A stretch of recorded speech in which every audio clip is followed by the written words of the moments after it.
हिंदुस्तानी की ओर से भारत माता की जय, वंदे मातरम। हम सब ने बचपन में ये मुहावरा तो सुना ही है कि जिस थाली में खाते हो उसी में छेद करते हो। अब इस मुहावरे का गलत अर्थ बता दिया जया बच्चन ने सदन में। मैं थोड़ी सी खेद रखती हूँ उनके इस वाक्य से और इसके प्रयोग से, इसलिए आज मैं सटीक प्रयोग के साथ जया बच्चन को थाली में छेद करना क्या होता है वो बताती हूँ। जब आतंकवादी दाऊद इब्राहिम की पार्टी में बॉलीवुड के नचनिए ठुमके लगाते हैं उसे थाली में छेद करना नहीं कहते।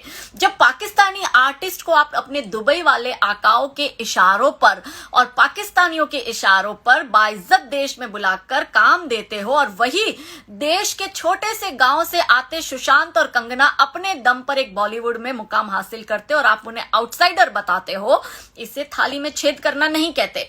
जब संजय दत्त 1993 बम ब्लास्ट में इस्तेमाल हथियारों में रंगे हाथों पकड़ा जाता है उसे थाली में छेद करना नहीं कहते। और जब 26/11 के मास्टरमाइंड डेविड हेरले को महेश भट्ट और उसका बेटा मेहमान नवाजी करते हुए मुंबई भ्रमण कराता और अपने घर में रखता है उसे थाली में छेद करना नहीं कहते। और जब महेश भट्ट वो आतंकवादी भगोड़े जाकिर नायक की गोद में जाके बैठता है तब उसे थाली में छेद करना नहीं कहते।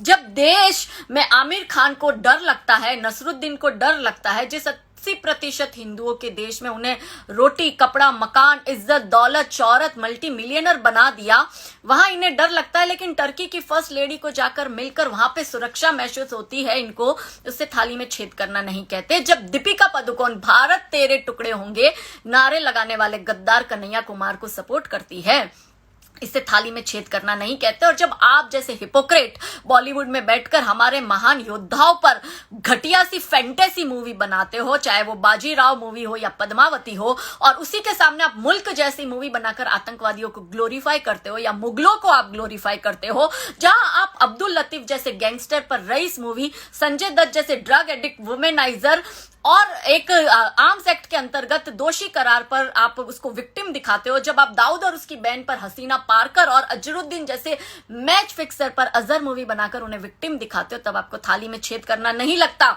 जब एक महिला होने के नाते जया बच्चन जी आप सदन में बैठकर दिन दहाड़े कंगना का घर तोड़ा चाहता है, आप चुप रहती हो। जब कास्टिंग काउच की शिकार बनती है बॉलीवुड में लड़कियां, आप चुप रहती हो। जब 2 मिनट का रोल पाने के लिए उन्हें एक्टर और डायरेक्टर के बिस्तर से होकर गुजरना पड़ता है, आप चुप रहती हो। जब जया प्रदा पर भद्दे कमेंट करता है आजम खान, आप चुप रहती हो। जब बलात्कार पर मुलायम सिंह कहता है कि लड़कों से गलतियां हो जाती है, आप चुप रहते हो। और सडनली ड्रग्स एडिक्ट को और ड्रगियों को आप बचाने के लिए सदन पर आवाज उठा देती हो, तो मुझे थू है और मुझे शर्म है ऐसे फेमिनिज्म पर और आप जैसी महिलाओं पर जो सदन में जाके बैठ तो जाती है लेकिन जब बात महिलाओं के हक की आती है तो मुंह छुपाकर किसी कोने में बैठ जाती है। ये है